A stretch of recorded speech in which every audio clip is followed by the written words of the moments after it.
You have new reporting for MS Now in collaboration with the Marshall Project, looking at America's youngest detainees. Your analysis found that at least 500 babies and toddlers have been detained by ICE. How ghastly they are. It's sick.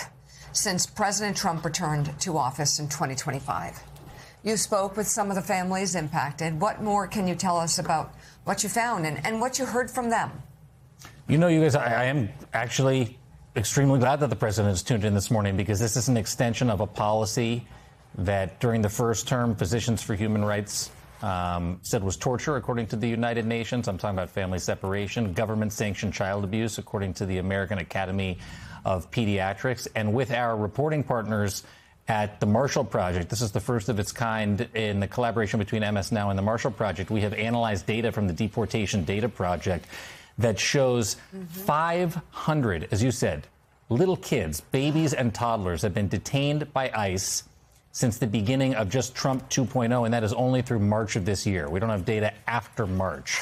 But this will be lifelong consequences for these little kids inside a family prison in the United States. And let me say that one more time. A prison for families, the Dilley Detention Center in the United States of America, that was closed under President Trump's predecessor, President Biden, and reopened by President Trump only for the reason detaining families with little kids inside of them. And we know that any child who is detained in a situation like this will have some kind of lifelong trauma. There are families in here who have been in there not just the 20 days that is allowed under the law in the United States, but for 118 days in one case. And this is the case I wanted to talk to you guys about. Alsu, Azat, and Amir, a little one-year-old boy. This is a family from Russia that fled Russia because they opposed the war in Ukraine. They left Russia because they thought they would be thrown into a prison there for their political opposition to the war, only to arrive in the United States of America and to be thrown in this prison and locked up in conditions that no parent could ever imagine their child in. And I want to show you a little bit of our report, guys. Watch this. You left Russia because you didn't want to go to prison, yet you get to the United States of America and you end up in a place that to you feels like a prison. What was that like for you?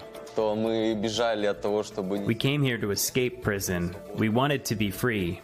But once we arrived in America, we spent 4 months in detention. 4 months in detention. 118 days, to be exact. Gotcha!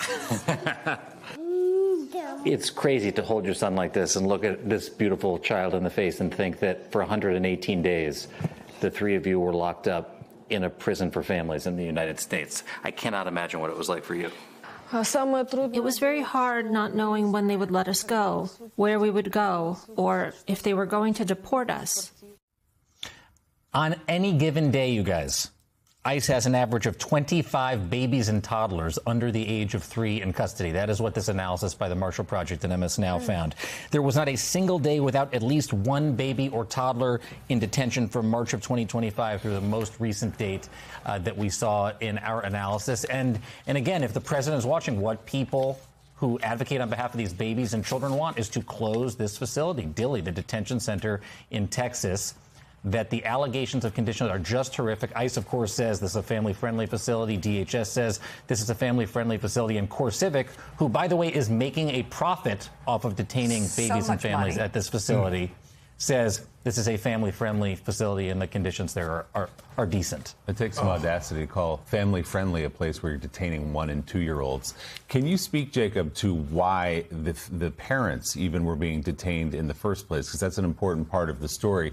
In most of the cases in your reporting here, people who either presented themselves at legal ports of entry or went to an appointment where they thought they were safe and doing the right thing and were detained along with their babies. Yeah, the idea that a political asylum seeker would be locked up at all once they pass their credible fear screening at the border is different from things from how things used to be. And all of these families that are inside of here in one way or another. These are not violent criminals. These are certainly not the worst of the worst. They would be in prisons, or they would be separated actually from their children and locked up, the parents, in a separate ICE facility. These are people who just have immigration violations. And we were talking about when Joaquin Castro went there, the congressman from the San Antonio area.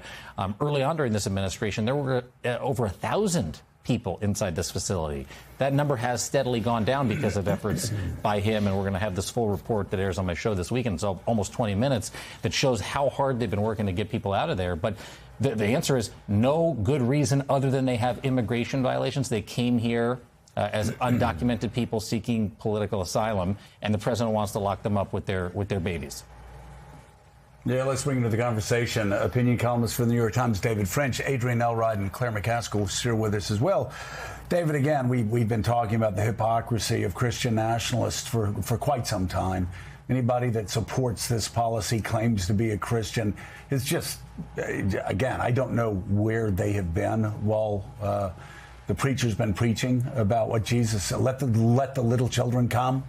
Anyone that does harm to a little one, better that a millstone be hung around his neck and sunk to the bottom of the sea than he was ever born. That's Jesus's words.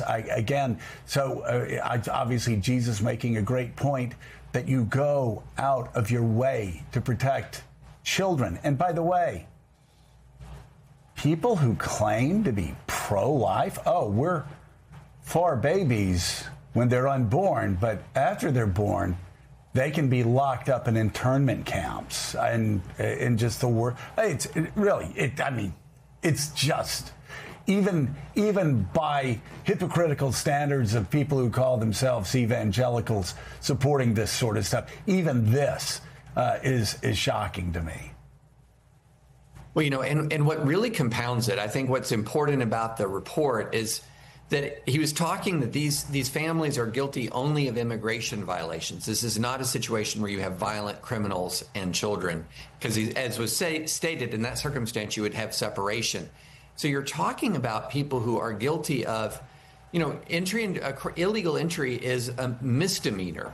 A visa overstay isn't a crime at all. And so you've got people who are guilty, if they're guilty at all, of a crime, of something at a misdemeanor level, leading to family detention for extended periods of time. I mean, this is extraordinary. And I think a lot of people aren't understanding how draconian and how punitive the Trump crackdown is.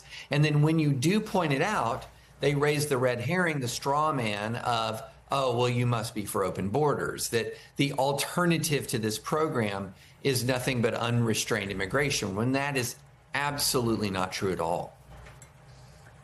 Jacob, I'm curious what's going on inside DHS with Mark Wayne Mullen and Holman kind of taking over from some of the craziest folks that were running the place. It feels like to me that Stephen Miller is still pulling the levers and figuring out ways to find anybody who is not of white European descent to get them out of the country.